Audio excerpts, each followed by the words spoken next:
Anatoly, thank you so much for being here today. You are one of the speakers that are here in not only the conference, but in Riyadh for the first time. So an extra welcome towards you. We're Thank very you. happy to have you here. Hopefully we'll have you in the coming years as well. Yeah, sure. You will see me a lot. Hopefully, and we'll be glad to.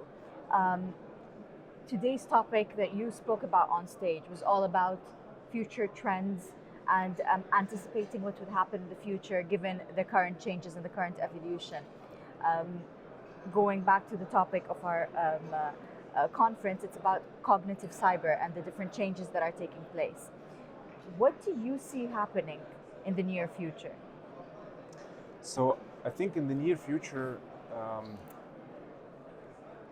first of all, this foundational cybersecurity services and products, they will remain the same for some time, but then they will evolve to something looking to the future, looking to the next challenges. They will find out how to reduce the time. But again, cybersecurity right now, it's the biggest challenge. The biggest challenge for cybersecurity is that it's behind, and they want to become in front. So this is how to overcome this, and this is actually. I can compare it to Doctor Strange when you count out 13 million different ways how it can end. But of course, there is only one right way. So they just need to focus on what are the exact future paths and exactly the potential attacks which could happen, how they can be triggered, how they are caused, from which cluster they are, and how to be more preventive. This is the biggest challenge. The current change is all about looking into the future. I mean, before we used to secure the cyberspace from current threats. Now it's just going ahead into the future and protecting the current space from what might happen in the future. Going back and forth from the future to the present. What is the probability of error here? To be honest, the era just started this year, and maybe end of the 2022, when the artificial intelligence engines, the models, they were finally successful, and the people started using it so much. So this is where the first way would be all about marketing. So yes, we use artificial intelligence, but for how much, and how efficient is that? But then when we'll start trusting more to this, of course, this will change. But the era, I think it started this year. That's perfect. I mean, it did start this year, and we're seeing so many changes. And this conference is bringing people together of different opinions. And I'm sure you did notice that inside. Some are very positive, some are more concerned with the threats that are coming in place, and some are so eager to see what intelligent threat detection brings to the table. What do you think would happen in the next 12 months? So I hopefully will see you here next year, interviewing you here. But what do you think you would present next year? Next year it would be, I have a couple of thoughts right now. So this should be something about the,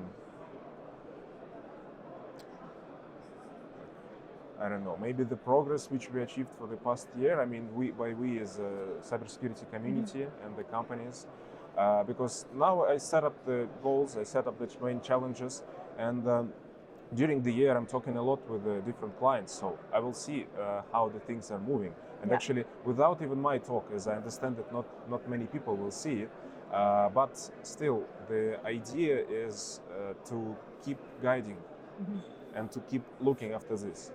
When you propose something, you should then do some post activities. So there should be some monitoring, some success rate, and many different metrics which we should apply, and then we should transfer and transfer and transfer. This is never was one time talk and then everyone does. Even inside one company, how we are thinking about the entire world. True. Yes. You mentioned something that's very important, and we had it in one of our talks yesterday, which is the importance of having a right source of mentoring, a right source of information for everybody, and creating that community where you exchange correct information, you exchange updates and knowledge, and just grow together as a unified team. How do you think we can increase from the existence of cybersecurity communities in a more accurate and efficient way today?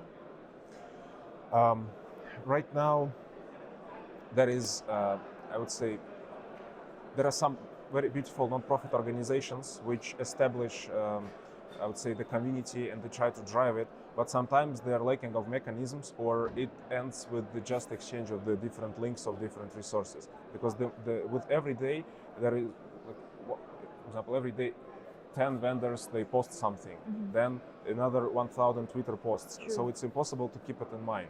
So um, again, I'm thinking that some artificial intelligence, it should help us to grab this amount of information and make some kind of I would say high-level reports for us. It's like keynotes for this day, and there should be a practice to reach out to them.